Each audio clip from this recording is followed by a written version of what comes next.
Okay, I totally stole you after just like 1 week. Like, I think this is a record for like, hey, come on the podcast. Hey, you're now like a part of the podcast. Like, Yeah. it's just because like when we were talking last week, like I had so many questions left, and I still know that we're gonna go through an hour, and I'm still gonna be like, so you're coming back, right?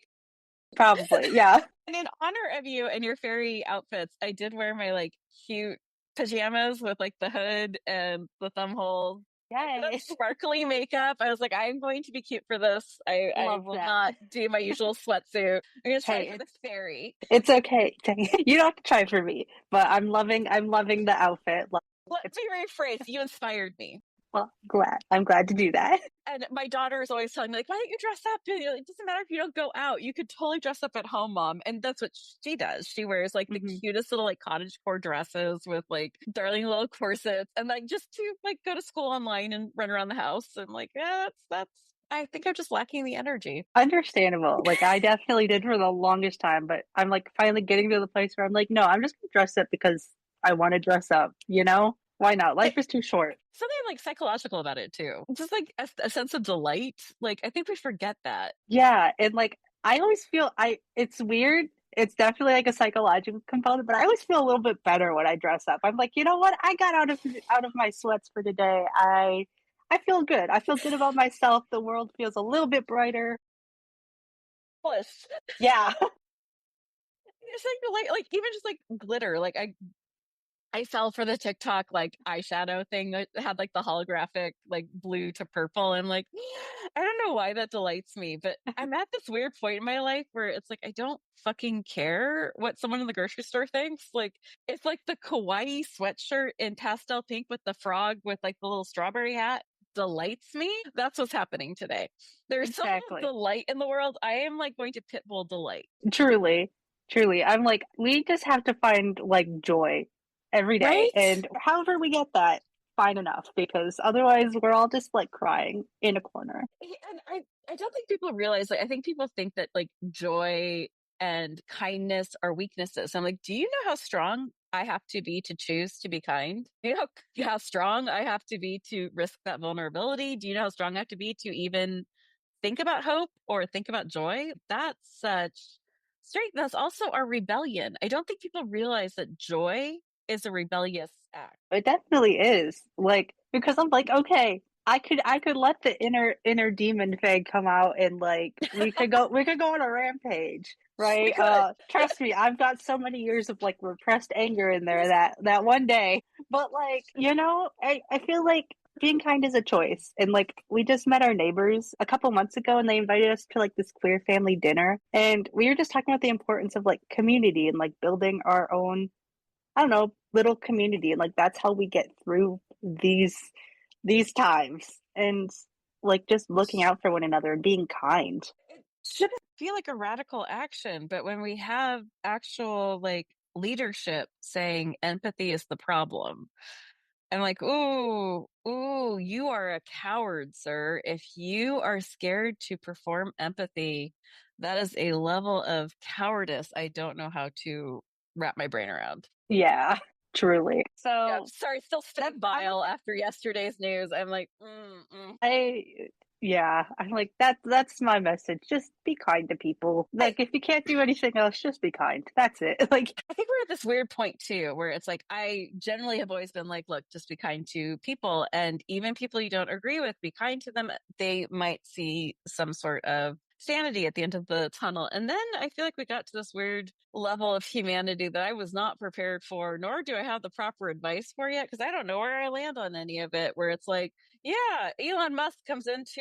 your space. Are you kind to him? Like, I okay, think yeah, the no. kindest thing I can do for him is give him a reality check and be like, wow, you're an asshole. Like, I feel like that's the kind thing to do is to like give people a reality check because, holding their hand gently seems to be the thing they don't want us to do. They said empathy bad. So Yeah. I guess the kindest thing I can do is remind people Teslas are terrible cars. They are horribly dangerous. If he They gets will his explode they in will. 2 years. Like seriously, you really think that people are like doing that at those dealerships when they just do those? Like, why the effort? Like, just give it a second. They'll do it on their own. It's okay. Yeah. It's like someone wants to come and be violent with me. I'm like, do you really want to put the effort in? Because my body is going to dislocate itself. Like, you really don't have to, you can dial it back. You don't have to work so hard.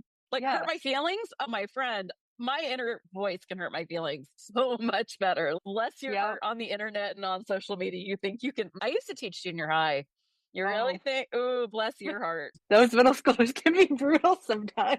They're entertain, at least they're funny about it. Like, Yeah. the comments I get on like the podcast, on our like reviews, and on like the social media, like flapping lips, or like, that's not even original.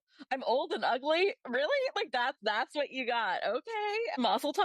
Cheers. I don't know what to tell you. Like, I read Yeah. Shakespeare. You'll get better insults. Just read Shakespeare. It will help. Oh my See, this gosh. is my way of being kind to assholes. Read Shakespeare. You'll find better ways to insult people. Like if you're gonna be mean, at least entertain me with it. Like give me Right? something to laugh at. You've got to at least try. Like, it Hmm. can't be that basic. Like, don't make me wonder if you're a bot. Like, you got to be at least smarter than like AI reprogrammed BS by people who don't know how to actually. Like, if a drag queen insults me, I know I will be leveled forever. Like, I will never come back from Bob the drag queen dragging me. It will never happen. That's That's the way so you fair. insult people. Like, if you can get to the level of drag queen, I think you can run the world. Yeah. Yeah. We just need drag queens to run the world. Let's be so for real. Some of them. Yeah, Some of some. them. Not all of them. I'm here for Ben de la Creme. I'm here for Bob. I even think Adore could do a decent job. Now, do I want Alaska anywhere near power? No. No, no, no, no, no. Fair. Do I want to have brunch with Alaska? Yes. Do I want that woman having her claws in anything? No, no, I'm scared. Valid. Yeah, Yes. Sharon, no, no, Sharon, no, no, no, no, sweetie, no. Sorry, I'm a little obsessed with drag. It's a problem. I've gotten a little better over the last year or two. That show changed my life. And I'm not. I mean, I'm queer, but I'm not any gender. Like, I'm as cis as they come. But that show changed my entire perception. Part of it was like seeing different body types in joy and in loud colors, and feeling safer in my own body, like experimenting with clothes and makeup, and seeing people who fought that hard to be who they are, and seeing that absolute joy when they get to express that. It is such a beautiful art form. It is. And the talent, magnificent. Yes, so many of Mhm. them are like, oh my gosh, like Adore. Like, I'm so obsessed with Adore Delano. And part of it is because like their aesthetic is so like the 1990s Riot Girl, which was my generation. Flannels and yeah, and Doc Martens, those are my people. Like, the music is so good, and like the aesthetics are awesome. And yeah, I haven't watched this For latest sure. season, but yeah. Yeah, I am not up to date in the slightest. We used to have a whole thing with my cousin lives near our house, and so it was like all of us would get together every week and watch the latest episode. And we have not done that in a while, and I'm very sad about it. There, I'm like, it's just been, I don't know, I feel like everything has been insane. So, And so my sister came over for brunch the other day, and we were just talking about how old we were, because like we keep forgetting. And like in my head, I'm still like 42, maybe like somewhere in the early 40s. And mhm. I just got a quick reminder from my child that no, I'm actually almost 50. And I was like, I looked over at my sister. I'm like, did you know this? Because I don't think I knew this. And she's like, weirdly, yes, I did. And I have to tell you, I went to the doctor the other day, and they asked me how old I was. I was like, 42. And they're like, COVID happened and those years count, right? How old are you really? And it's like, oh, shit. I'm like, I think that's what it is. I think like COVID, like, just took out my brain cells. And I'm like, those, no, not that COVID's over. COVID's totally happening. Please, people, mask up, do what you can to keep safe. But like those years where we all stayed home, like, I think I just forgot that those count towards my age. And yeah. Those years felt like the video game loading screen for me, where you're just Oh like, my gosh. yeah, you know, like I don't know, it doesn't feel like it counted towards any life experience, and yet it was like traumatic. You know, you're like, wait, what did I do? I forgot. Like, I'm 25, and I constantly go, how old am I? How like I'm Oh just my like gosh, I you're so young, and these are like those are the years where you're like it's not surprising at almost 50 that I'm like, huh, what are we doing on a Friday night? I guess we're gonna be wild and crazy and watch Wicked until midnight. whoa. Yes, but when I was like your age, I was like, so that club closed at 2 a.m. What else is open? Oh, let's get tacos. And common time for work. I don't know how I did that, but like, yeah, party until the club closed, and then tacos, and then you sort of like slug yourself home. I would go to college in the morning in a hangover, and then I would go to work at 3 o'clock after school, and then come back at night for grad school. I don't know how I did any of that. I wish I had that energy. I feel like I went to college during those years, right? Like those were my last two and a half-ish years of college. And so like I had my 21st birthday at home with my parents. Like I had my first legal drink with my parents and we just played Mario Kart out. And like Love that. I'm like everyone who was my age and like who went through that, I feel like is just like I don't know what to do because like we don't like a lot of people in my friend group just we don't club, we don't go to bars. We're just like we can watch a movie. I can teach you how to crochet. That sounds awesome. I want that party. I want to go to the party where people teach crafts.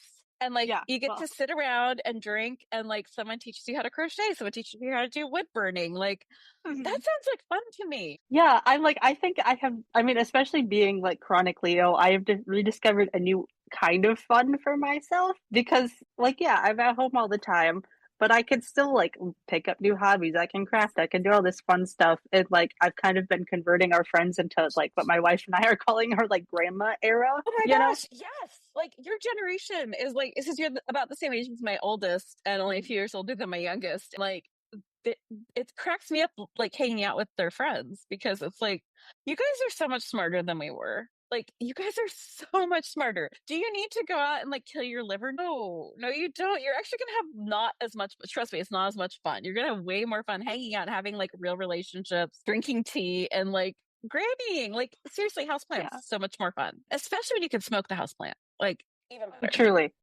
for sure.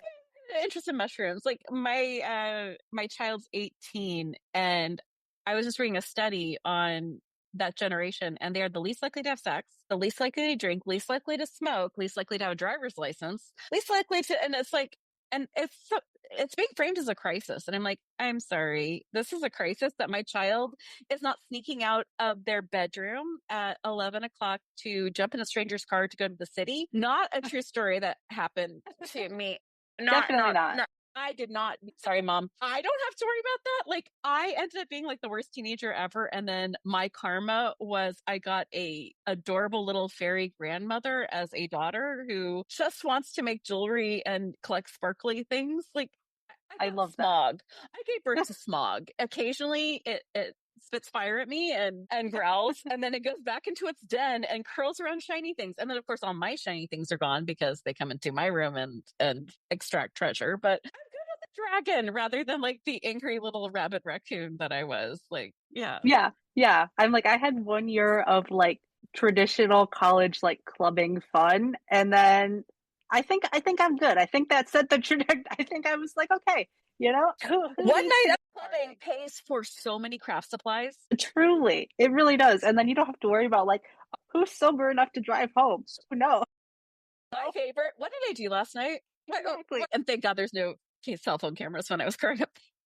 God. I have few things I can say I was very lucky in, and that there was no evidence of any of the stuff that went down. Oh, you're lucky. I'm sure someone has blackmail on me somewhere out there in the abyss. The weird thing, though, I think the upside here to this constant surveillance is we don't get to pretend to be perfect anymore. And I Mhm. think that's a huge difference is that like everyone was so easy to shame back in my day. Like anything that made you human was like, and that'd be like a nickname that followed you forever. And now it's like the kids are putting like that stuff up loud and proud with a hashtag. And I'm like, I think I kind of see the upside to living in a zoo. Yeah. I'm like there are a lot of downsides to like social media and just this constant surveillance, but it can be also nice to just see like be themselves.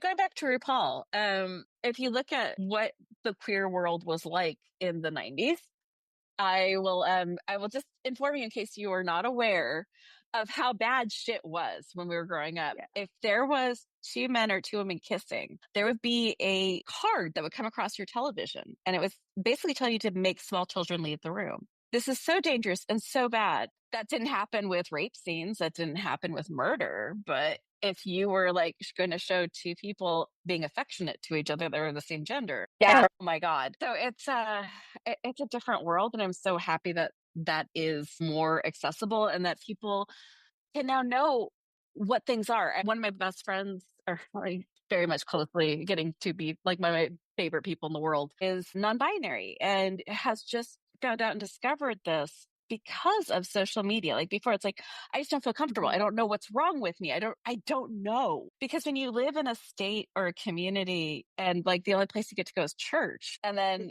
your friends and family are all just at that church, you don't know what else is out there. Yeah. And I think that's one of the big upsides of being able to allow for people to learn more. I just got lambasted for this too. So I'm like trying to walk real carefully on it. I was just having a political discussion with someone and they were like, you're being way too nice to these Trump supporters. And it's like, I'm not being nice. I'm just trying to point out if we're going to talk, we need to also acknowledge that some people live where the entire state feels one way. And that if Yeah. everyone you've ever trusted, you're a pastor, or a mom, your priest, whatever is your community, and then all of your friends, all of your coworkers, everyone around you, everyone you've ever trusted says this one thing. Yeah, it can get real hard. I'm not saying that we can't think for Hmm. ourselves. I'm just saying that that's a privilege to be able to think for yourself. That means you've gotten the education to think critically. It means you felt safe enough to think for yourself and express For that. sure. So yeah, I had quite a fun time on social media defending that one. Yeah. This is puppy world where I should not be standing up and walking, but there's a puppy. Oh, that was. Oh, love this dog.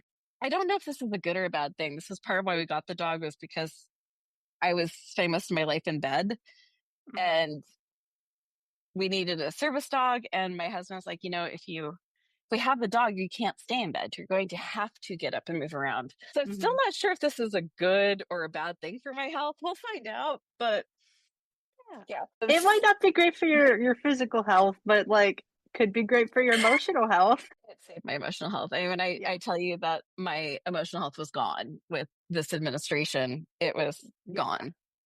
I was the depression, anxiety, and terror I was feeling every day. I was like catatonic, and yeah, yeah.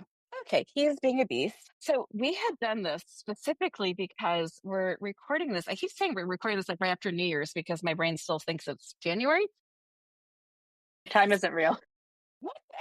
I think we all died during COVID. This is now the bad place, and time doesn't make sense anymore because I still feel like it's February. Like, and I think we're what, middle of March, end of March. Yeah, we're almost to the end of March. All right, so Uh, my daughter is graduating in like a few months, and oh, I'm in such denial that this is what my baby is graduating high school, and I'm like, nope, that's not a thing. No, I'm still in my 20s or 30s. How is this possible? well, Mm-mm. congrats to her. So proud. Sorry to you. I don't think anyone quite prepares you for getting older. Like, I remember my parents saying, like, it's weird. Like, this doesn't make sense. I'm like, what do you mean it doesn't make sense? You absolutely lived every day. There's a weird thing that happens in your 30s. And I am just convinced, like, time sort of made sense to me through my 20s. And then, like, 30s hit, and time just goes on this weird, it's not even like it goes faster. It's like it doesn't even exist. It's like all of a sudden you're like blink and you're like looking at yourself going, wait a minute. Wait. No, no, no, no, no. Wait, give me a sec. 38, 44. No, no, none of these numbers make sense anymore. That's been a hard one. So we were talking about writing Yes. the last time, and I wanted to discuss this more because I feel like for disabled people especially, that is one thing I keep hearing people say they want to do, and they just don't know where to start. And the other thing I hear is, I'm not creative. And let me just tell you, PSA, yes, you are. You just haven't done that muscle. Creativity is a muscle. It's not a born gift. You are not born creative because we all are born creative. We're all born scientists. We're all born artists. You just haven't used that muscle or you were traumatized to not use it. So you're going to start with the question, what if? And you're just going to Mhm. keep asking that question until it gets sillier and sillier and sillier until it just feels like a normal thing to ask. And then you'll start being creative. I want to talk to you about like how you decided to start writing your book, what the Mhm. process looks like for writing a book when you're disabled. If there's like any, like I use Scrivener. I'm still not sure if that's the right choice or not, but that's the tool I use. And I use a lot of speech to text when my hands don't work. And the only thing I'll use AI for is editing. That's Okay. been, yeah, and even that isn't as good as I was hoping it would be. I actually No. did stop using it because I realized the writing was getting worse with their Yeah. suggestions. Yeah. Writing aid, right? Did you use Pro Writing Aid? I have not used pro writing. I don't. I okay. I feel like such an atypical writer. Like I don't feel like I take a lot of how do I explain? I've been writing since I was like 6 years old. So like Yes. I've Same. I've like I've wanted to be an author my whole life. I wanted to do books. Like I've written numerous books, self-published various different ways throughout my whole life. I don't feel like I'm a very traditional writer in a lot of ways, and I don't know. I don't use a lot of the software and a lot of things that a lot of people use, and I don't know why. Some of it would probably be really beneficial. I just don't. I think there's a point where just learning it kills the creativity, and having too many choices is just it stops your brain. I think that's a good part of it because because I like hear about these things and I go, oh yeah, that sounds really cool. Like I hear Scrivener. First of all, Scrivener always had a little bit of a higher price tag for me that I wanted to pay. Um, and but I hear of like Grammarly and all these things, and I'm like, okay, these sound cool, but then I get too many alerts, or I get too many like things where I'm like, I'm too not focused on the writing itself. I'll worry about it later, and then I Mm. never worry about it later. So what do you do? Do you just like long write it in a notebook and then type it? Or do you just go right to the typing? So I basically just go right to the typing. I'm currently using Google Docs. I don't like the fact that I'm using Google Docs, but I haven't found a better software that I like. Just Okay, I'll try it. I'll But show you if you want. But like yes, if Google Docs is it's the same thing. It's literally the okay. same thing except easier. Cool. Yeah, I like Google Docs except for the fact that I know that like their AI scrapes your work and I don't like that part of it, obviously, but I haven't been able to like drag myself away from that ecosystem, but I digress. So, I just write basically. I just My writing process is like it's been so long since I've started a new book, which is kind of tricky because like I want to start a new book, but I'm very emotionally attached to the one I'm writing right now, so I can't exactly like separate myself and drag myself away from it. But I don't know. I think the most important part is just getting your thoughts on the page. You are Mm. going to go through 12,000 drafts and you're going to like go through all of your drafts at one point and go, that's shit. That is terrible. Why did I ever think that was good? But it's part of your growth. And Yep. like, if you don't ever write, you're never like, if you don't ever put words on the page, you are never going to write a book. And so it doesn't matter, like, if you keep looking at the sentence going, I hate that sentence, just let it sit there. You can come back to it later. Just get your thoughts on the page That's because brilliant. I'm like, it doesn't matter how terrible you think it is, or like, if you're like, oh, I don't know, this scene isn't exactly how I want it, or like, this doesn't sound right, that's going to happen. Like, it happens to me. I've been writing for forever, and I still go to look at things and I go, that's not right, but I'll come back to it later, you know? Because if you just stop on like two sentences, that's all you're going to have. Mm. You know, and it's really easy to get a mental block and go, oh, I'm not good at this, or I'm not a good writer, or I'm not, you know, whatever. But you just have to go for it. You have to learn and you have to like reread your draft 1,000 times and go, oh, this is why it doesn't make sense, or I like this better, you know, like it's just practice. Works. But I'm wondering how you handle is like I used to be a pantser, which means like you just Mm-hmm. like discover the story as you write it. And that was so much fun. Yes. And then I got older and I can't remember plot points anymore. So now I'm trying to be like something in between just so I can remember what hey, you need to lay breadcrumbs for this plot point over here. And that's where Scrivener became helpful to me, was because I needed to like be able to write out of order so I could keep track of what was going on where. So I'm Yeah. curious how you keep all the plot points in order, because if I remember correctly, your stories have multiple characters with Yes. multiple plot points in magical systems that you at least have to understand all the rules for. And I'm Yes. just curious, like as a sick person who's on Mm-hmm. meds and dealing with a lot and dealing with chronic pain and also Mm-hmm. living in this universe with all sorts of chaos being thrown at you, how do you keep everything organized in your head so that you don't forget major plot points? Okay. Straight up organization, not my strong point. Sorry, that was a So cackle, not a laugh. My fault. so no, it's okay. Uh, so I used to be a big pantser, right? Like, and I'm transitioning more into being a plotter. So what I did for the first book, I just kind of pantsed all of it. I'm not gonna lie to you, but writing the second book, I realized I need a lot more organization, and I need like to put down on my plot points, right, and figure out what I'm gonna do. And what I did is I just opened a Google Doc. I said, here, like, I just started writing out points that needed to happen, not necessarily in like chapter order or like Yep. anything. I just said, here are plot points that need to happen, and like what characters' reactions to those points would be. And it got really messy. Like I had a Google Doc that was like 20 pages long, and everything was kind of everywhere.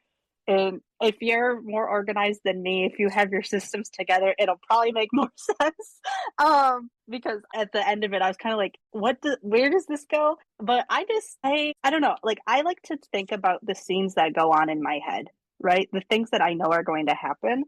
And I just say, okay, these are going to happen. I can write like the fluffier stuff, the scenes in between as they come, you know? And I've always been a big, like, you don't have to write your book in order How component. do you do that on just like, because I know I do it on Scrivener because they allow Mm-hmm. you to, like, you can see on the side, it's like, here's your act one, act two, act three, and then you have all your chapters. And then you can just go, oh, I need a chapter here. And you press a plus sign and it gives you a text in that one space. And even if you aren't ready to write it, you could just put this scene, this is what happens in the information part. You could be like, okay, Mm-hmm. so this is where the person does this and this and this. And then you have the card there. And you can even lay out the whole thing in cards before you start Okay, writing.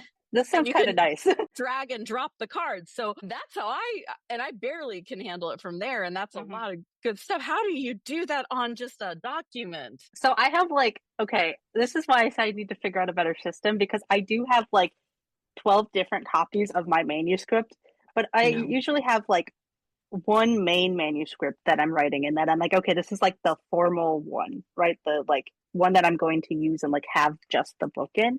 But I'll have another doc on the side that'll have different scenes written in it. And so I might have like, okay, I know I want this to be around chapter 5 and I'll just title it chapter 5. Right? Write the story. And then as the story is coming together, I just kind of like copy paste piece them together, Okay. like not necessarily like the most organized system, but like it works, you know. You sound like Elizabeth Gilbert. Like she does it on like little 3x5 cards because she and I are the same generation. And that's how we used to do Mm-hmm. everything with 3x5 cards. And she says Fair. she just does the whole thing in the cards and she just writes out the whole structure on these cards, lays it all out on her living room floor, and then just moves them around, like basically what you do on Scrivener, but in real Mm-hmm. time. And then she keeps it all in a box with the research. Yeah, yeah. I like that. That sounds basically the process just online. And I mean, I think like one of the biggest components that I've heard people run into is like they don't know how to start their story and they feel like they have to like start at the beginning. And I get that. And for me, sometimes the beginning is the hardest part to write because you know how all of the stories got to go. You know, you have this whole idea Yeah. in your head and you're like, oh, I want my characters to do this and this and this and have it end this way. You know, great. But then you sit there and you're like, I know the first couple sentences have to have this hook. They got to be engaging. They got to draw the reader in. How do I get there? And so a lot of times I'll leave my beginning for the end because once you have the rest of the Ooh. story figured out, you know, once you've written all the like, I know when I start writing a book, I have like 3 or 4 like really vivid scenes in my head, and maybe that's just because I'm like a really imaginative, like I can see the things in my head. But I always have like those couple of scenes, and before I started like writing out of order, I would like rush my entire book to just get to those scenes, or I'd quit writing it because I was like, oh, those scenes are gonna be like 20 chapters, and I have to write all that stuff in before.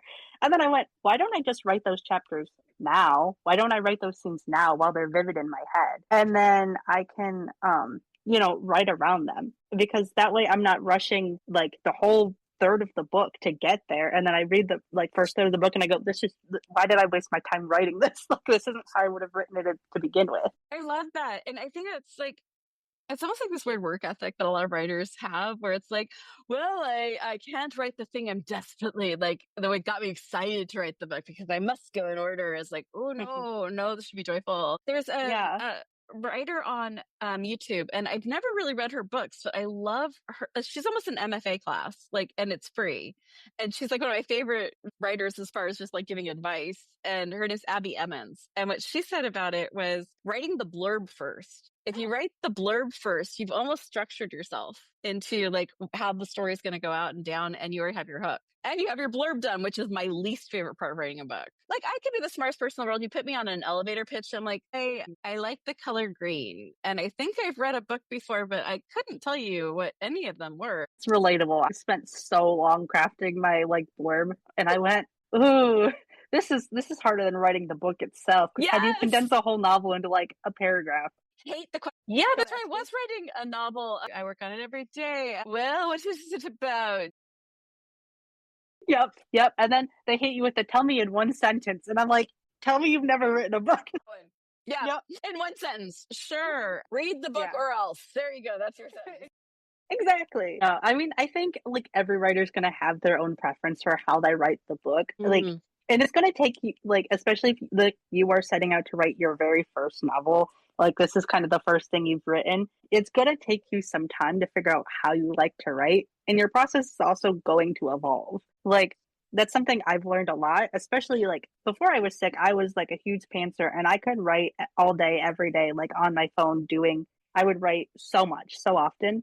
But now that I have like limited energy, limited time to like do those things, I've realized I have to be a lot more structured. And that's why I'm like, I have to like, before I start writing anymore, I just set down like the plot points that I need to have, like I was saying. And I don't know, I have a lot more structure now. And like, it's okay to, evolve and have your writing process change. This is for you. Yep, sorry, here you go. No. This is why nothing gets written right now. This is like the reason why this book is never going to get finished. What do you think about things like NaNoWriMo? Because I have yet to find someone who does not have a strong reaction to NaNoWriMo, leaving alone the current scandal around NaNoWriMo. But just as a Okay. general, and we can definitely discuss that in a minute, but I'm just thinking from a general concept, I actually ended up finding it helpful because I was so in my head about how to write a novel, about, oh my gosh, I'll never get done. I'm not good enough. But when you put it into a 30-day condensed, it doesn't matter, just get it on the page. It actually got me to finish my first book because I was never going to actually, as I was just going to sit and obsess and edit forever and never get to the end. So I'm just curious if you had a similar feeling, and we can definitely discuss the shade of it all after. Yeah. So I think like I've heard a lot of people say that's really helpful, and I'm like glad that it's helpful for them, and I'm really glad that it's getting people into writing and like writing their first book, because like the first book you write is the most intimidating and like the hardest. um, Yes. Solely because like you're like, how do I do this? And then once you finish it, you're like, okay, I kind of got a hang of this. Yeah. So I'm glad, like, I think it's a good, useful tool for people in that way. I found out about NaNoWriMo years after I finished writing my first couple of books. So like I set out to do it a couple years. I've never successfully completed it. I'm not gonna lie to you. That's fair. I'm not gonna lie to you there. Just because like whenever I sat down to do it, I felt like it was the worst time. Like it was the worst time of month for me to do like Why this did they whole, decide in November? I'm like, Obviously, there is not a single woman in this group or someone who's like woman level responsible in this group that mhm. made a choice who's like, yeah, the month before everyone comes together that we are responsible for like all of the joy and cleaning and cooking. Let's do that. Exactly. Let's do that. And I all was the like, you kids could are have in done school. it. I'm like, and this is for teenagers too. They're in school. Why wouldn't you do this in July? Like when Yeah, they're bored out of their minds, they don't have anything to do. They're wondering what to do. Why would you put this right before the quarter's over, right when they have all the homework due, right before the winter break? Like, why? It's not good for anyone. truly. I'm like, so I think I tried it for like 1 or 2 years, and then I went, this is so terribly like planned for my life right now that I cannot do it. And then I just kind of went, it exists, and it's like I'm just not gonna attempt to do it, because I have written a novel in 30 days before. I've written one in like shorter time frames. And like that's fine. But for me, like I find that I like to like take my time, because especially right now, I published my first book, right? Like I self-published that, and I like still have it available for sale. I'll tell you all about the tea of like Ingram Spark and why my publishing journey is where it is. But God, I lost my tangent. I'm sorry. You're doing just fine. I mean, you were talking about how you've already written your first novel and how like Nano just is not a thing that you really want to finish, but you were able to do that in a time frame, which I am so curious how without like an entire world structuring that 1 month, you were like, yeah, I can do that in a month. No problem. Like forget like Susanna Clark taking 10 years to write a book. I can do it in a month. I'm so curious. To be fair, would I say that I was like teenager, like preteen teenager, like, and my novels back then were not quite as developed as they are now. Still very much in the young writer, less story building, less character development. So they were a lot more bare bones when I was doing that. I feel a So little better. yeah, I'm like, don't beat yourself up. I don't know that I could do that now with like how much I put. I guess I could if I spent 8 hours every day doing it, if I put that much effort into it. But I find that I like to take my time, because when I rush and like I look back at the work that I did on my first novel, and there are things that I would have done completely different. There are things like there are paragraphs that I'm like, oh, why did I write it that way? Oh God, like I hate that I used that word instead of that word. Like Yep. I mean, we're always growing as artists and authors and like that kind of thing. So I think it's normal to reflect back on your work and do that. But I do prefer to like take my time, especially when I'm writing books that I like truly deeply care about, just because it gives me that time and space to reflect on like what I've written in the past and, make sure that it's like as good as I can get it at the moment. I absolutely hear that. And, it's all about like what you can do at the moment. Mm-hmm. Yeah. When I said I was going to get a dog and everyone's like, it's the best idea ever. I knew who had never raised a puppy. I was like, instantly, you are not someone who's done this before. Yeah. So for writing, how do you share? When do you decide that you're going to share even that you are writing a book? Because then you invite all the how's it going questions, the various levels of interest, and not just interested in whether the book is being written, but hey, I have judgy people in my life who are like, oh, so, that smile. How do you decide you're ready to tell people that you're actually doing this project? Do you share the project? Do you do like first readers? How do you find those first? Oh gosh. Okay. Great questions all around. Okay, I feel Sounds like such I do this for a living. no, I feel such terrible imposter syndrome Oh whenever my like I God. talk Let's talk about writing. that for a minute. Yeah. Let's talk about that. Let's talk imposter syndrome for a sec. Yeah. Like I feel like I've really isolated myself away from a lot of writing communities. In part, like that hasn't necessarily been intentional, but I feel such bad imposter syndrome when I talk to other writers and they seem to have like their shit together. And I'm like, I can write a book. I can do that. I don't know that I do well with the rest of the everything that goes into like marketing or like getting readers or like any of that stuff and like the rest of the culture that goes into writing a book. I can write. I know I can do that.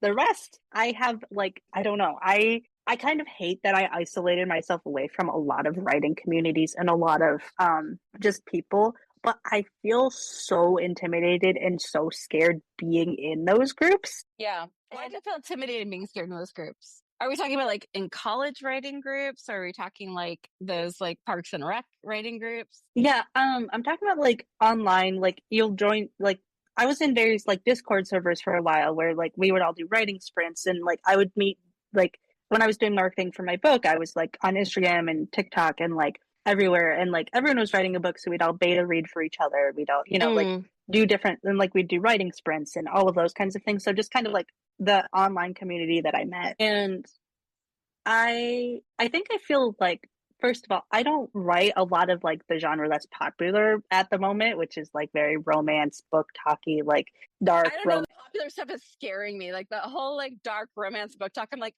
y'all need to stop watching. Did you watch CSI as a child? Because I can't imagine how else this became a thing. Truly, I'm like so. First of all, I've been in some groups where like that is seen as like the gold standard of what you are supposed to write and what you do, and then I'm like, I Mm. don't do that, and so then maybe it's probably very self-imposed. It's probably very like probably no one else is judging me as hard as I'm judging me. Judges us as hard as we judge us. That's back to that imposter syndrome thing. Like when you hear people like Stephen King saying imposter syndrome, you're like, yeah, I guess we're all screwed. Yeah, yeah. And so I just and also like I feel like there can be a lot of like there are some really good like I have a lot of good author friends and people who I like thoroughly enjoy talking to about writing and we write all the time. But I've also run into like it feeling very kind of elitist as well. Yeah. And like there's some like writing courses and like there's like a whole writing studio where I live where like I've really wanted to join, but hundreds if not thousands of dollars to drop on courses. And I'm No. like, Yeah. who has this money? And second of all, it feels like you're judged by like how you publish your book, right? Or like what kind of deal you get within the publishing world, what you write about, and like who you are as a person. And like as Yeah. someone who has never fit into any box, really, I feel very like I don't want to go into these groups where I at least feel as if I'm being judged based on all of that. And I mean, I think when we look at like the publishing world in general, there are like I have not forayed into a lot of the traditional publishing world, so this is a lot of just what I've seen on the outside. But like I've been told of authors who have had to like cut a third of their book Yeah. because like the publisher wants them to, and like that third is like a queer romance or like a trans coming of age story. It's like something very of substance, just because they don't think it's going to sell so well. I And don't think people understand this about the publishing industry is they're not talking about what's good. They're talking about what will sell. It's exactly. not, if you're getting rejected, it's not because the book is bad. It's because they don't think it will sell. Yeah. And for me, like writing, I would love to be a full-time author. I would love for that to be the thing that I do. But I don't also want to like create art and create work that doesn't mean stuff to me. And I No. knew the book that I'm currently writing, it's not going to sell, like because it's a very mix up of genres. It's kind of like a really dark dystopian novel, and dystopia isn't doing too hot right now as a genre. Like You I know, don't does it go under nonfiction right now? I know. I was like, I don't blame people for not wanting to read it because I'm it's so sorry, but edgy. I won't. Yeah. I don't blame you. I really don't. And so but it's a story that's important to me and the characters are Yep. important to me. And so I want to write it. And like, I knew I wasn't going to get a traditional deal. I self published because I knew that. And I wasn't going to put all my energy into that. And like, there's another book that I'm writing that's a lot more mass market and like, that's very fantasy, like fantasy romance esque. So I know like, and I might pursue a trade deal for that because I know it has a much bigger, broader market. But I also didn't want to go into spaces with other writers where I was going to feel judged based on the choices that I made and the fact that I wanted to write something that wasn't sellable. Because I still think, like, even if it's just art that I enjoy or like I and like three people enjoy, it's Mm-hmm. still important. It's still an important story. I cannot agree more. It is very important. And that's how we get these stories. Like, otherwise, we just end up with the same stuff from the same kinds of writers. And, if we're talking about like the dark, well, we end up with the same writers who we eventually find out it's not fiction, it's telling on themselves. Yeah. And sorry, the Neil Gaiman thing, I know we're like, what, 6 months into that, and it still hurts. Like, I'm still in full trauma over that one. I've like, trust me, I've tried to like write dark romance or erotica for a quick buck because I'm like, I know I could do it, but I don't have my heart and soul into it. And like, kudos if you do, kudos if that's the thing you enjoy to write, whatever, like, that's up to you. It's just not what I enjoy writing. And I've tried to do it just because I'm like, okay, I'm broke and I know this sells and I know I could do it, but I can't. I can't bring myself to like, it's not something I enjoy. And I don't want to make this like the one craft, the one thing that I truly like pour my heart into and like I get stuff from. I don't want to make that into just purely about money. I think if you're okay with that, there's a Yeah. thing I'd love to talk about. And Yeah. it's the responsibility of the artist. And no Mm-hmm. one likes this conversation because I keep seeing, and it's usually a very specific type of artist that I see buck against this and tell me that as an artist, they must have full freedom to say horrible things, to do certain salutes, show some of the most foul and horrible abuses and show it from a sexy voyeuristic standpoint. I mean, I'm very into storytelling, be that in like visual mediums of film or writing, but I keep hearing one particular type of person fight against this idea of responsibility. But we have the data, and the Mm-hmm. data is very clear that while we've always had violence against female presenting people, the violence went through the roof once we started having horror movies in the 80s, those horror movies, the specific slasher films, not the like, Yeah. kind of cutesy 1960s, like, oh, you can see the fishing line and here's an alien. They had an actual point behind it. I'm talking about the Yeah. slasher films, and the rise of murder and torture of women went through the roof. And you cannot tell me that we don't have a responsibility. And we're just seeing now in book talk, he's called Daddy's Little Girl. I certainly have never Oh my read it. God. I do not ever want to read it. But we're seeing people really push this envelope and normalize things. Let's go something bigger. Let's go with Game of Thrones. Why Mm-hmm. they felt the need for nonstop incest and normalizing incest puts very particular people in danger. Yeah. Adding in assault puts people in danger, and it wasn't in the books. I'm just wondering where you like, as we're talking about like, yeah, we could write these dark fantasies to make money. Yeah, but we're also putting some really horrible things in the world. And I'm not talking about all Yeah. erotica. I'm not a prude. There are some incredible erotica out there. There's some great, like very graphic, but consensual. And I Mm-hmm. think those things are great. I'm just really concerned about these, like, let's put our darkest fantasies out here and normalize it to a point where some people are like, Hey, let's take that one step further.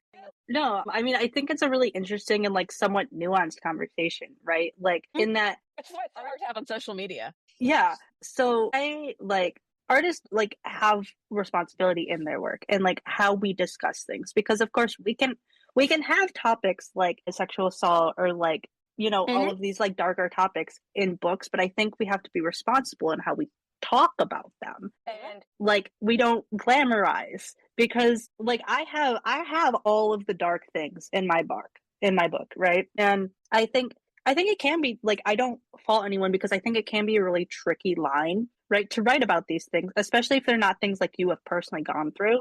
But Yeah. it can be a really tricky line to like see is am I talking about this respectfully or am I kind of Mm. like romanticizing or glamorizing this, right? And I think it's important to like get other people's perspectives. So that's why you have like sensitivity readers who can like read over your stuff and who are being like paid for their time and effort in like being like, okay, this is like this part was written respectfully, this part isn't, this is how you fix this, right? And so I think it's important to get those perspectives. And it is the responsibility of an author, like if you're writing this for yourself, fine, whatever. Like you don't have to go through all those links, right? If you're not going to share it. But if you're going to share it and then like make money off of it, I think it is your responsibility as an author to make sure what you write about is respectful. It's not your audience job to like tell you after the fact, hey, this sucked, right? Like this was not written about respectfully. And then if you're trying to write like these darker, like erotica, romantic themes, like I'm probably not the best person to ask about this, but like I do have a lot of background in like I was a sex educator for Planned Parenthood and like I did that for a couple of years and I have seen like I've worked in like work with survivors and things like that. I'm like I think it's a tricky conversation to have because It as is. a as a I don't have the money for sensitivity. Like, I have one novel I've shelved Mhm. because I have multiple characters who are not my ethnicity and who are going through things that I have not gone through. And I'm very clear, I cannot publish this unless I can get those sensitivity readers. I've done the research. I've done so much research on these time periods, but I also don't feel comfortable publishing it until I have people from those communities looking at it, and I don't have the money right now. So it is a limit. It is a responsibility. Responsibility is expensive in time and resources. Yeah. And I'm like, and it sucks. And I mean, I think there are like, Yeah, it makes me really upset about like all of these like 18th century men who are just able to say whatever the fuck they wanted and often very badly. And like, I am yeah, not a fan of most Victorian literature. Graduate school killed me on Victorian literature, but I do want a Victorian writer's wife. That would be so like the idea that I could just, Victor Hugo it and just write a bunch of nonsense and have my wife sit down and turn it into a beautiful novel. Not George Lucas. George Lucas did this. Everyone who saw any of his movies, American Graffiti, all the way to Star Wars, was like, until his wife, the editor, got a hold of it, it was not watchable. I want oh that my wife. God, truly. I have a great husband, but I want that wife because I That's feel fair. and they did all the communications with editors. They did all of the like these women are the only reasons that these stories got out there. Like, yeah, sorry, Yeah, no internal. problem. Do you ever have like the Paris Paloma song, Labor just running Labor. through your head on loop, like Yes, nonstop? Like every time you're like pink pilling something, you're just hearing her voice in the back of your head with that chorus. Yeah. yes, yes. But yeah, I'm like, I think it is ultimately like the responsibility of an author of what they create. And like, yeah, we're all human. Yeah, we all make mistakes. And I don't know that we're going to get it right every single time. But I think it's in our responsibility to do the best that we can. And Yeah. like, if you're talking about erotica and like things like that, where the purpose is to, provide pleasure for people and like, write that kind of stuff, I think like you can write like these darker themes. Like that is a thing. There is a market for that, and there are people who are going to really enjoy that. But I think you also have to be very clear in your like also outside of your writing, right? But one of the best examples I can give for this is disability. So we have a lot of healthy people who try to write disabled characters because they want the inspiration porn, they want the sadness. And I think that's probably one of the easier ways to have this discussion is to talk about disability in media, like the Me Before You, where all we want as disabled people is to die as soon as possible so that our poor loved ones can remember us fondly and, they won't be stuck caring for us. Or I'm in a wheelchair. All I've ever wanted is to get out of my wheelchair and dance. I mean, like all of this inspiration bullshit. And Mhm. you could look at it and go, well, it's silly, it's stupid, write your own book. It's like, yeah, but I don't have the money and I don't have the voice or like the eyes on me that Glee had or that Me Before You Mhm. had. And those things shape people and they shape policy. And when you don't have a disabled person in your life, and that's the thing you see or hear, you go, that's what it's like. And then you make assumptions. And I think that maybe that's where at least that's where I was like trying to spin myself to is that there's responsibility, but one of the biggest responsibilities are you creating assumptions?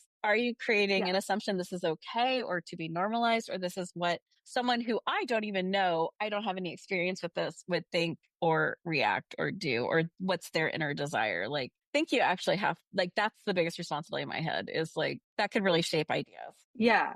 I mean, I would definitely agree. And like making sure like the media that you consume, like because you obviously as an author you do research for your characters and but making sure like the research that you do is accurate and is Mm, from other like disabled people or other people that group that you're that actually researching and not just like oh this university put out this fact sheet about like Autism Speaks. I know everything. Thank you, Sia. truly. Yeah, like make sure that you're using actual resources that the disability or that group says is the group.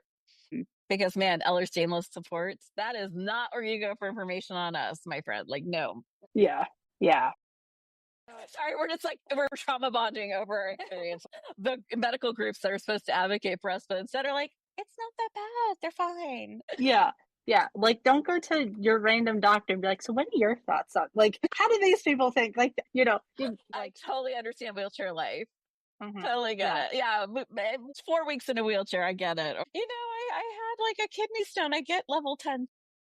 So, yeah. So with those communities, I think like one of the things that I found really helpful, and because I was writing about a First Nations, oh goodness, I want to say boarding school, and I feel like that's just not an okay phrasing for what happened to First Nations in Canada and in the United Yeah. States. But this one character came from Canada, and I watched all the documentaries. I read books from people who had been within a generation of that experience. But going on to, and this is back before Facebook was truly like we knew it was evil. This was a minute ago, but going in and trying to find groups of things, because like when I was trying to find something about narcolepsy, it's like, okay, I've got to go to actual support groups for narcolepsy and then Mhm. introduce myself and ask if it's okay if I silently be there. Like that's another thing is please be respectful in spaces that aren't yours, especially if you're Mhm. like this color and you're like, hey, I need to write about a First Nations person or about, from any of these other groups that are like not this color. Be fucking respectful. Like you're there. Anyone who's willing to talk to you about these issues and explain things to you, that is an honor. That is to be respected. You are to be quiet and to take notes. Like this is that you are not the main character in this moment. Like this is someone respected you enough and trusts you enough, and that needs to be met with its own respect. Yeah, for sure. And like, definitely do your research before you go into these groups too, because like the amount of posts that I see on like Reddit that are like, I'm writing a book about a wheelchair user. Could I do? And I'm like, we have like 27,000 posts about this. Please read it. Go Try through that those. first. Yeah. Right? Like, do your research before you go. Like, asking for people is fine. Like, asking for help is fine, but definitely do so respectfully. And like, I feel like that's another really important part is I feel like there's almost like, well, you all told us we need to do this, so you owe me your time. I mhm. don't owe anyone my time. That's Yeah. I mean, I owe my kids my time. I owe my pets my time. And unless you are fluffy, furry, or came out of my body, no, you do Yeah. not, you are not Mhm. I'm seeing always that. willing to help, but It sounds nice. Like yeah. I cannot tell you how many times I've been approached to help people on things where it was just met with such rudeness and misogyny. That's always my favorite. Yeah. Yeah. Yeah, we've had that happen on the podcast where someone's like come onto our like little Facebook group and like, I want to start my disability podcast. I'm like, oh my God, yay, start your disability. What can I do to help? And then like, Mhm. see, I'm not fucking with you at all. This person was like, yeah, I want to talk to the people who started Invisible Not Broken. I'm like, I started it 7 years ago. It's a network now. We have other people Mhm. who are also in charge now, but I started it. Do you still want my help? No, no, no. I want the person who's in charge. I'm like, I wish you the best. If you change your mind, let me know. It's truly, ugh, But like that kind of energy of coming at like, or like you owe this time to like explain this, or arguing with me about what a wheelchair life is like is really cute. hmm I'm like, the only person who gets to argue with me about what wheelchair life is like is somebody who's permanent wheelchair. Then they absolutely welcome to argue because that's not my experience. My experience is ambulatory, and so yeah, I'm totally willing to listen to someone who's like got it another time up. But if you hmm spent like a week in a wheelchair, a month in a wheelchair because you broke your leg, please don't do yeah, that. And don't yeah, claim heritage where you don't absolutely know you have heritage. Because I've seen that too, of people going into First Nations groups going, well, I took the no, 23andMe. It's like, my, it's like I have 1%. No, your grandmother is thanks. not a Cherokee princess. I promise you. I swear to you. I swear on everything. That's not what happened. Yep. And that's hard for people because I think that it does come from a place of in the United States, we're such a weird space, right? We're all immigrants except for certain populations. Almost all of us come from somewhere else. And Mhm. none of us have our own real history or stories. Like for me, my family came here during the Holocaust. So we have no records. I don't know my history. I don't know these people. I don't know what they experienced even, except the broad strokes. And I think it comes from this place of wanting some sort of history and community. I try to give people the benefit of the doubt. And that's like my best guess is that someone's like, but I really want to belong somewhere with a community because we are missing community in this country. Yeah, yeah. I mean, I would agree. Like, I definitely see that for sure. I don't like, And communities too. It's like they're looking at the disability community and the gatekeeping. It just like, you're talking like, I don't want to be in these writing groups. I'm like, I don't want to be in the disability groups. Like that that's fair. level of like the suffering Olympics. If you could take the gold medal, I'm good. Like I don't need to prove to you. I mean, I need to prove to my pain doctor I'm suffering. I need to prove to my physical therapist. I don't need to prove to some random person on the internet that I'm suffering. Yeah, yeah, for sure. Like, I think we all just need to like take it down a notch. We don't need to all compete with each other or like, try to gatekeep our communities. We can all have a spot you know, unless of course it's like a cultural, minority group, then there's, yeah. But, like, Basic understandings of what people need. Like all yeah, things are not equal and we're not looking for equal, we're looking for equity. And that means that if you're seeing like an all like minority group space and you're like, why can't I be a part of that? I should be allowed in. No, this is about equity, not equality. Equality would mean, yes, you should be allowed in. But equity hmm means this is a need for this group. It is not a need for your safety. So yeah, that's equity. It's like, if you have a wheelchair or you're like, hey, equality for disability means, we're going to put ramps up. It's like, well, that's great, but the deaf person didn't get what they need. And we're like, equity, not equality. yes. So are you doing like book tours? Like how are you managing your physicality with getting the word out for your books? Or is that just not, you're just like, I am writing because I love writing. If someone wants to buy it, that's great. Because I am, and this is strictly advice for me right now. hmm I'm stealing advice because I'm so fucking tired, and social mediaing for author is almost as exhausting as social mediaing for podcast. And Yeah. I don't have the time to think of witty, cute ways to get people to want to just read the blog post, let alone read the book. Yep. So currently right now I'm not doing anything really to get out there, and who I'm like, do you have time, energy to hear my like self-publishing? Yes.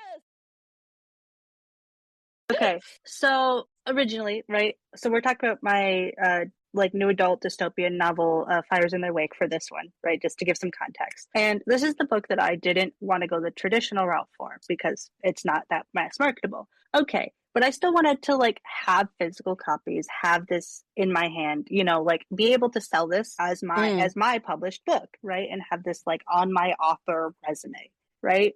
And so I decided like I didn't want to go in the Amazon ecosystem because for anyone who's not familiar in self-publishing, there are a couple of routes you can go. And one of them is through like Kindle direct publishing, and like Kindle Unlimited and like that route. And then you're kind of stuck in the Amazon You ecosystem. can also lose money in there too.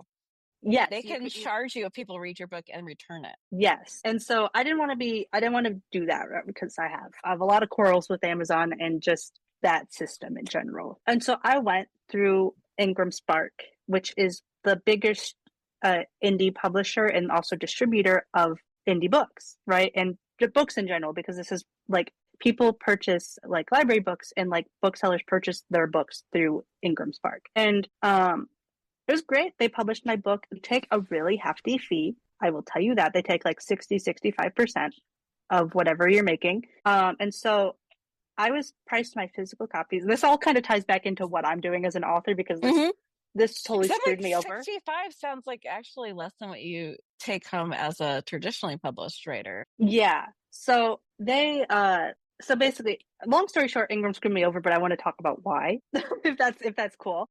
Yes. I mean, because everyone who's thinking about this, like to just get an agent is exhausting and we're sick and tired. To find the right agent, like, is I think most of us are like, anyone says yes. Yes. Oh, there's a lot that can go wrong with choosing the wrong agent. There's a lot that can go wrong with choosing the wrong publishing house.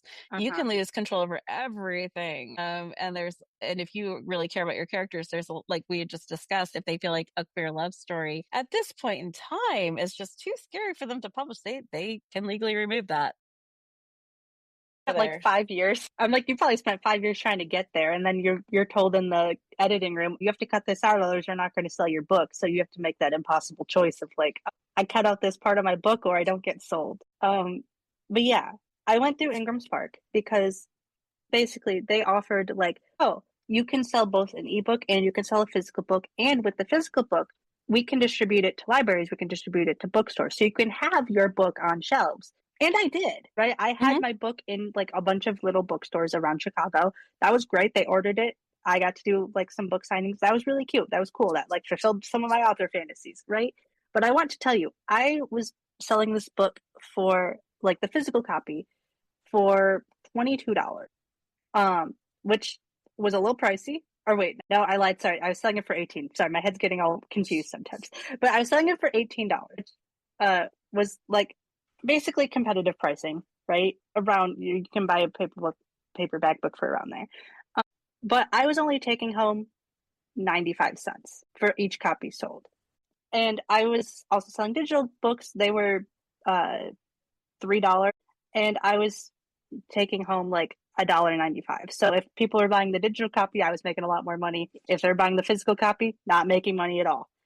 So I sold this book for about a year. This round of Did printing, Sparks do any level of marketing for you, or were you in charge of doing the nope. editing, the visuals, the cover, the marketing? They just So printed it. they just printed it. They just printed it and shipped it out to bookstores. 65% for just printing and shipping. Yep. So I did all It's of a good business model. Yep, I did all of the marketing. I made my own cover. I paid for editing. I did everything. They do offer those services as like add-ons. I've heard that that's not recommended, and they also do charge hefty fees, like I think more than the average price, but they offer those if you want to do that. Here's the thing. I sold this for a year. I made like $105. Don't quote me on the numbers. I have a whole TikTok about all of the specifics that y'all can go look at some point if you're interested. But I made about $100 from this book over a copy over the course of a year. And I sold Doing stuff. You were marketing, you were doing book signings. It wasn't like you were just like sitting there. You were trying to sell. yes. And I Okay. sold like 100 copies of this book. So I made about $100. I think it's more like 95, but $95. Anyways, I did fall off on the marketing. I fell off on like a lot of like the social media stuff kind of after I published it and like had that day. I did a lot of like pre-release stuff, but I kind of fell off afterwards just because life got in the way. I moved, I got sick, I got like all this stuff, right? So like I don't blame the low numbers on like anyone but myself, but I did all right. Like I feel like 100 copies for an indie author is a pretty solid number. And that was all cool. That was all dandy. Ingram is really late when they release your paycheck. So you get them like 3, 4, 5, 6 months after you sell the copies. So I didn't see that money for a really long time. I just want to put that out there. You will not see your return on money for a really long time if you go that route. The issue came is this past November, which was marked about a year after I published this. And I got an invoice from Ingram for like $350. And they said that they had received like 45 copies of my book, like 45 copies of my book had been returned. Now, nowhere in this invoice, nowhere in this thing was I told who purchased 45 copies of a book, because I knew each individual bookseller and how many copies they bought. So I knew each one had maybe 3 or 4 copies on hand. They weren't buying 45 copies of an unknown indie author's book. Second of all, like I just didn't know where these came from, who was returning them, because you have to realize that's almost half of the books I sold. And I'm not trying to Yep. say my book's perfect, doesn't need any returns, doesn't like whatever. I know like one of those was a legitimate return, right? Okay, fine, whatever. People don't like my book, that's fine.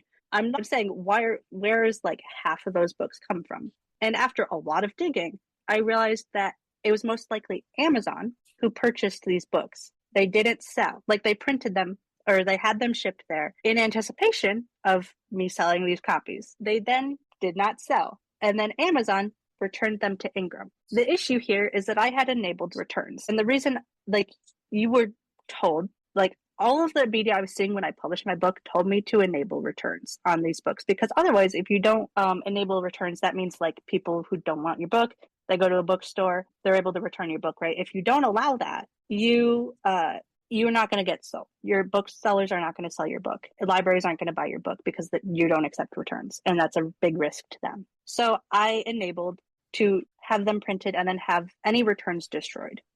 So that way I would only be paying for, like, if any books were, I'm sorry, I don't feel like I'm explaining this as clearly as I normally do, but this way, if any returns were accepted, I would only be paying the manufacturing cost of the book. So that would be Got coming it. out of my pocket, and I would be paying about $7.95 for those manufacturing costs. But that also means I would never see any of those returns. I would never see any pictures, any proof that there were returns. Right? So that means I don't have any proof that those 45 copies were actually ordered, like sat anywhere and were destroyed. For all I know, they could just say I have an invoice for $350. And well, I'm not claiming that they're doing anything shady. I am saying that it's a really shitty process, because I am now having to pay like $7.95 for 45 books, right? Was money I wasn't anticipating. This having returns enabled was the only way for me to get this book into stores and anywhere and be able to do all of the cool author things that I think we all kind of dream of when we say we want to be an author. And I don't know, I think it sucks because back when I published, which was like 2022, we were all told to enable these returns. Were we told that some outside entity would order 45 copies? Or I've heard of authors going thousands, hundreds of thousands of dollars into debt because of this. So my story is my story is like really minimal compared to theirs, but nowhere were we told there was going to be this outside entity that, orders a bunch of copies and then returns them and then screws us over because we have to pay, for the manufacturing cost of each book. And then we don't ever see those books again.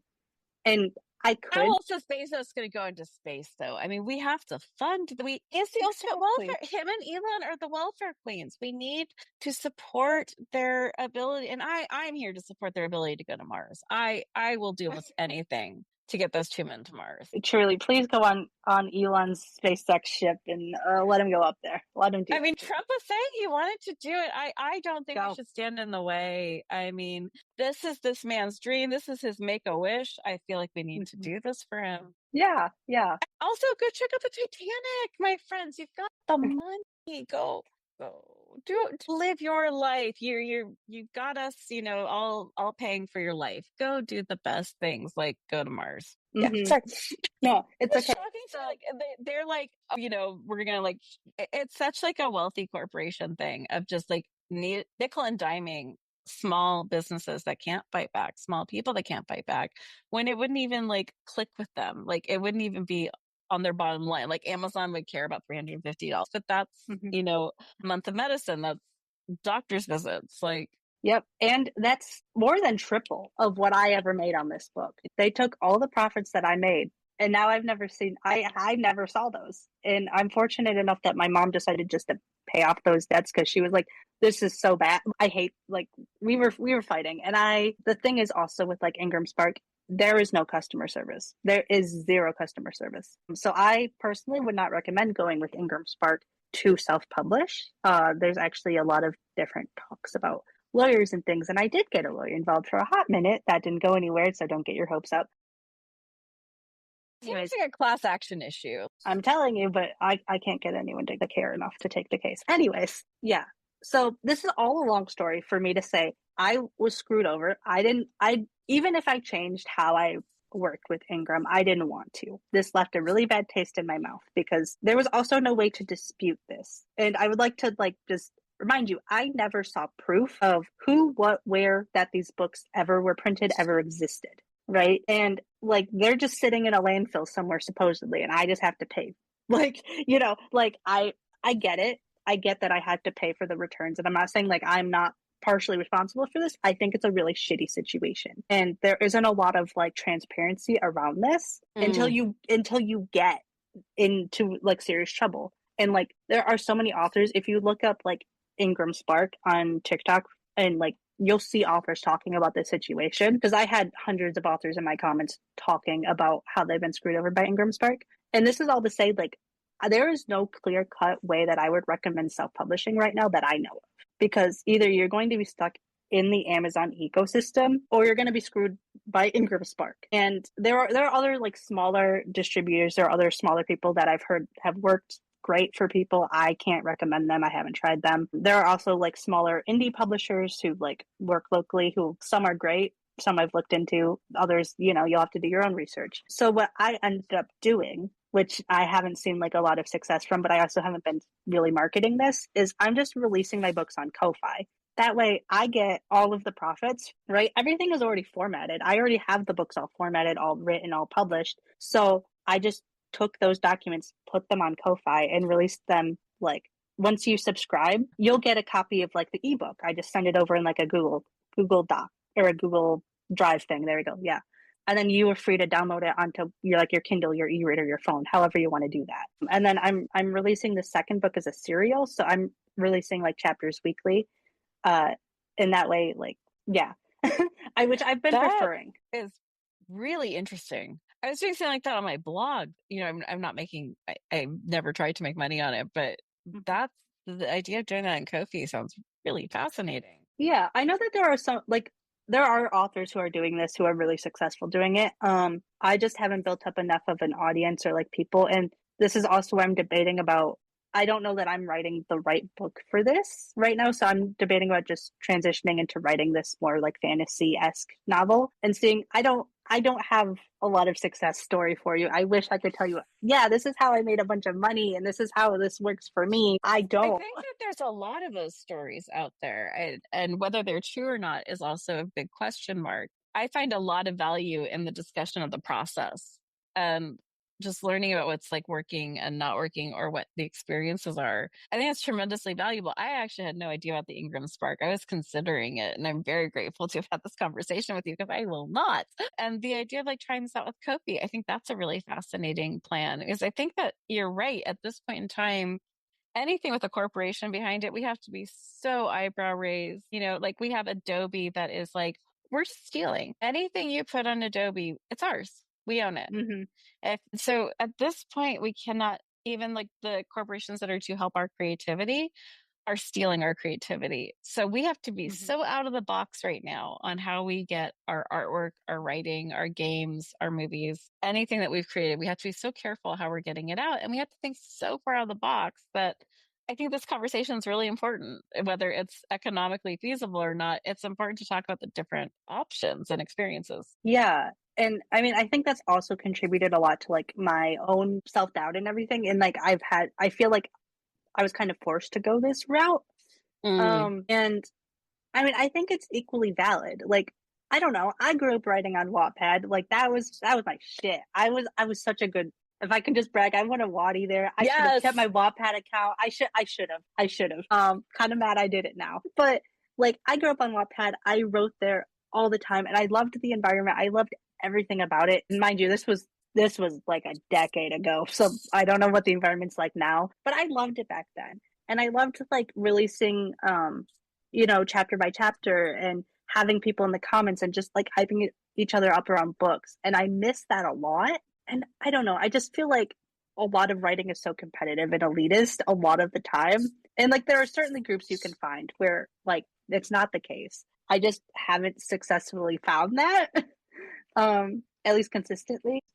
I don't know. I think it's a weird landscape to be in because I would love to be a full-time author. I'd love to make this my job. I would love for that to be the case, but it's not feasible for so many people. And I don't have a fancy course that I'm selling or anything. Like I used to coach people all the time on how to like self-publish through Ingram, and I had all those courses, and I feel terrible that I recommended people after I went through this. So now I'm like, I don't know. I don't have advice apparently. You're right. Like you have a job, you have a wife, you have a life, you have to keep a house going, and you also have a chronic illness, which is a full working time job. So when and how are you finding the time to get your writing done? So I'm fortunate, right? In the fact that like my job currently is just doing like content creation and writing, right? Because the state of the employment right now, whew, messy. I can't hold a full-time job like a traditional 9 to 5 job. So I'm very lucky in like I work from home. I have my own schedule. So I just carve out time for myself. I know Tuesday, Wednesdays are like my filming social media days, but like Monday, Thursday are my writing days. And that's not feasible for everyone. Like there are people who have full-time jobs, 9 to 5s, and I just got lucky in that I have the support system to be able to do this. And when I was working and, doing this, trying to make it work, I would write at the weirdest times. Like I just would write on my phone, which is also why I like to Google Docs. Is like I would write in the car, I would write on the toilet, I would write while I was cooking dinner, and like a couple sentences may not seem like a lot as you're writing them, but they add up over time. And, you can write a book that way. I know it's not as like convenient or conducive to like you're, sitting down and writing and like having a whole day. But I think it's possible to write a book balancing chronic illness, full-time job. It's just hard, and you have to manage your energy, and you have to figure out what your priorities are, and it's okay. That's also going to be my thing is like I started writing Fires in Their Wake freshman year of high school. I put it down, I picked it up, I put it down a dozen of times. I didn't publish it until 2 years after I graduated college, even though I kept saying, I'm going to publish it while I'm in college. I'm going to publish it this year. I'm going to publish it that year. I didn't have the time, energy, resources to do that years later. Hmm. So it is okay for you to like put things down when you don't have the energy. You don't have to finish it within like the time frame of what people tell you, because I think also when you're in like the self-publishing game, you're going to see people who are writing 1 to 2 books a month. You're going to see people who are like, I was in a lot of like self-publishing groups, right, learning how to do this, and one was like the road to like 50K or something, talked about how you could like get $50,000 from your books. People in those groups, utterly, I don't know how they have the time, energy, capability to do this. They are on another level, okay, because they are writing multiple books a month. They are like managing all of this stuff. You do not have to do that, okay? These people may have success, great for them. They may have the capability to do that, great for them. So they are showing off for social media. And two, we are not all built the same. And I want to enforce like writing should be fun. Writing should be fun first and foremost, and you should get joy out of doing this. Publishing, money, all of that stuff comes later. If you are not They're two enjoying, different goals. I'm like they're two goals for sure, right? But if you do not enjoy this, do not do it. Do not do it. Yeah. Yeah. I don't Does that make sense? There's easier ways to make money, my friends. Truly.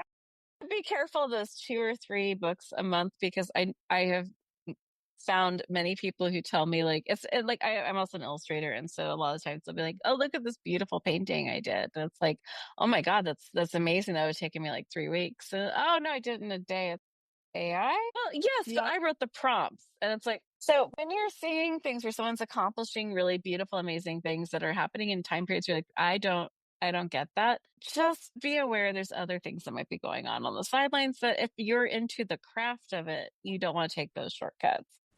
Sure. You That's summed been that up a fun. lot better than I. Yeah, I mean, I'm a writer, I'm an artist, I've done kids' books. I'm in so many different universes, and all of those universes are being like encroached upon with AI. There are things, AI is a tool, and every tool is a weapon if you hold it right. And that is one hell of a weapon. And it can be used against the people it was supposed to help. And that's really frustrating. And there's also Yep. aspects of AI that I'm like, I can really see where this could be really a helpful jumping off point. If we're looking at AI in the medical world, my God, it's amazing. It's able to detect cancers 5 years before they become cancer. This is a phenomenal tool for figuring out what the next flu vaccine will be. I want AI to do that.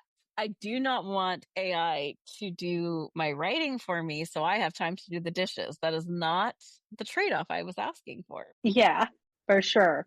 AI in the writing world is wild. Oh my God. And in the art world, it's just Sure. insane because they're trying to legitimize these, prompted AI artworks but it's really my art because it's my vision. It's like, nope, you stole that. Mm-hmm. You stole that because you used any of these AI generations. Each one of them stole people's artwork. So instead of hiring the artists that you liked and explaining it to them and working with them in collaboration, you stole that. I just need to be so clear about it because I feel like people are not getting that it's theft. Yeah. This is not something you're owed. And it certainly wasn't something that the AI companies were owed. Like Mid-Journey, are you fucking kidding me? Yeah, it's very frustrating. Where was I going with that? Oh, back to the imposter syndrome. When you're an artist, there's such a cost to being an artist. There's a financial issue between classes, the actual products, the canvases, all of that. That's all expensive. So it already has this jumping off point. I almost feel like the imposter syndrome for writers is so much worse because there's no jumping off point. Almost all of us have access to at least a pencil and a piece of paper, and everyone has access to the alphabet who is in literacy. And, all of us can have access to it. Most of us are not going to be Shakespeare, but that's where that fear comes in is like, well, we all have access to those 26 letters. Am I the person who actually makes those letters come together in a way that creates feeling, emotion, and lessons? Like that's a hard one. I'm always second guessing myself, and I'm always like in this like weird swing back and forth between this is the most brilliant thing that's ever been written, and oh my God, when did I learn how to write? When did I learn what words were? Because what is wrong with you? And there is no middle ground for me. Yep. Yep. I would agree. I would agree. Delusions of grandeur or delusions of don't ever write again. It's one or the other. Yep. Yeah. What the one thing I would recommend for that I found that has helped. Take the quotes from your book, take the quotes from your writing that you genuinely love, that you were like, this is God's gift to man. Yes. Take those quotes, put them somewhere, write them on a sticky note, do whatever. Put that at your desk. When you are having the days where you're like, I cannot write, I am but a toddler with with a crayon, right? Yes. Read those, okay? Because you will at least remind yourself that maybe not everything you write is phenomenal God's gift to man, but you wrote a couple You did sentences. some. You did something. And sometimes that is enough to remind you and like be like, okay, yeah, maybe I'm not the worst like writer in the whole universe and I don't have to like dig myself in a hole now. Yeah. And oh God, I was about to shade a very popular author. Well, that sounds like fun. I'm here for that. I was gonna say, hey, at least you can remind yourself you're not Colleen Hoover. That's been fun. That's been a whole thing.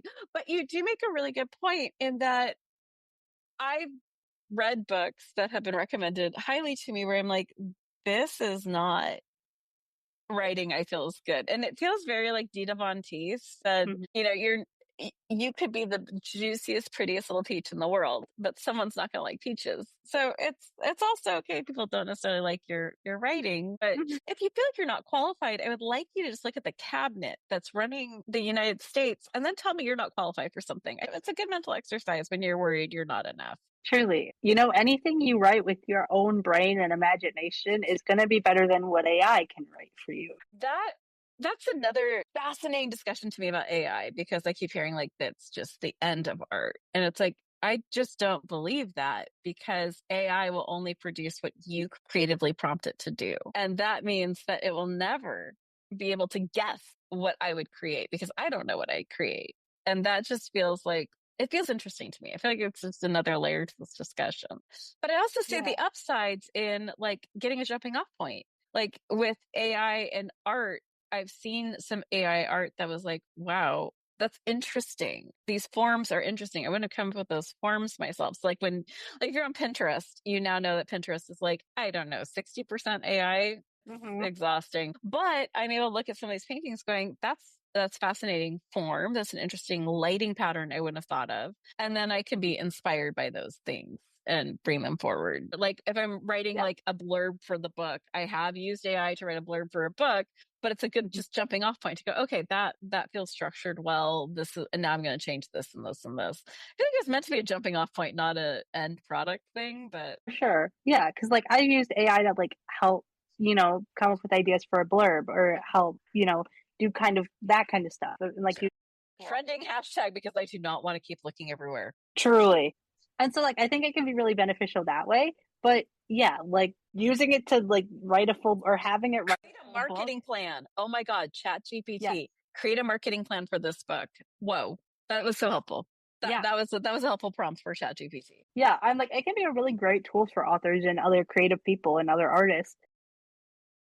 Just like don't have it make the full product though. And like because even if it's like half decent, even if it's like taking other parts of good writing and like smushing them together, it's going to lack like the human perspective. It's going to lack the humanity and the emotion because I don't think a machine will ever be able to convey the like emotion of being human and like all of that goes onto that. We just saw what they did with advertising because we had the first major AI entirely generated ads this year, and they did not hit the mark at all. No. And that's amazing to me because like marketing advertising is all about hit the story, hit the feels, hit the point. And that AI could not take those three things and create something compelling just shows me that that's missing the soul. Yeah.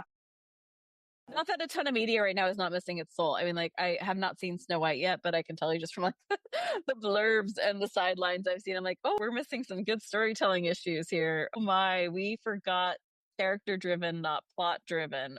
Yeah. Wicked, I felt was very similar in that vein too. I just finished that one. I was like, I loved that book. This hurts myself. That was 2.5 hours. That there were some good moments. I I will say I did enjoy the Wicked movie, but I came from the musical side of it. I haven't read the book, so I saw original cast. I got to oh, see amazing, Kristen Chenoweth, which oh my god, yes, and everything American amazing. Gods and anything. I will watch that woman. And Adina Menzel, I'm so bad at her name. I love her. I've seen her in Rent. I've seen her in Wicked. I love that woman. Phenomenal. Yeah, I did not feel like Ariana Grande had the voice to carry off Kristen Chenoweth's parts. Fair enough. Bless her little sweetheart. I forgot who the boy is from Bridgerton, but that's a pretty lamp that should have like I don't know. There's no chemistry. There is no fire. It felt it felt AI driven to me. A lot of like the design choices, the outfit choices. A lot of it was like it doesn't make sense. Fair. The longer I looked at them, I was like, I don't that yeah. That's so Sorry. fair. That's my No, sideline. I feel like that's what AI misses is the surprise and delight. And that's where it falls down. It's like I always love something that just delights me. And like in Wicked, it was the wizard's puppet. I thought that was delightful and amazing. And the little fish, I thought were like a really delightful little thing. And I think that when you're looking at saying AI driven, it's like this is the thing that all the target markets and markers will make people happy, and it never surprises or delights. yeah, truly. I've kept you on here for an hour and a half. I am so sorry. It's okay. At the time, I'm like, wow, why am I hurting? I need pills. And you probably need to do other things today, but I really thank you for coming back on the show. And I think you're coming back on again to talk to us about the history of healthcare in your own podcast. Yeah, I would love to do that. For sure. More writing anytime. Okay. And if you are listening to this, just head over to Invisible Not Broken. And in our show notes, I will have a direct link to all of Faye's books. And I'll have a link to Scrivener just in case you want to check that out. All right. Thanks, everyone. Be kind, be gentle, and in whatever way it looks like to you, be fierce. Have a good day. Our guest